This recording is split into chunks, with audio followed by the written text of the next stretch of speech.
Hi మిత్రమా, అందరికీ నమస్కారం. ఈరోజు మన ఆరోగ్యానికి మంచిగా చేసే ప్రోటీన్స్, హై ప్రోటీన్స్ ఉన్న పదార్థము, శాకాహార పదార్థం, హై ప్రోటీన్స్ ఉన్న పదార్థము పెసరపప్పు.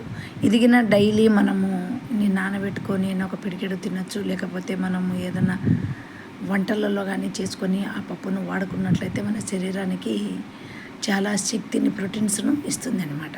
అలాగే అరటిపండు, సీతాఫలం పండ్లు తిన్నట్లయితే రోజు డైలీ 2 కానీ 1 కానీ తిన్నట్లయితే మన శరీరంకి అలసట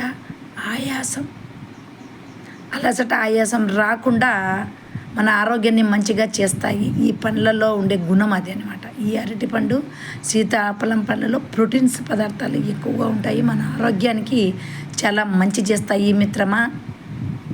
ఈ చిట్కా మీకు నచ్చినట్లయితే లైక్ చేసి సబ్స్క్రైబ్ చేయండి మిత్రమా.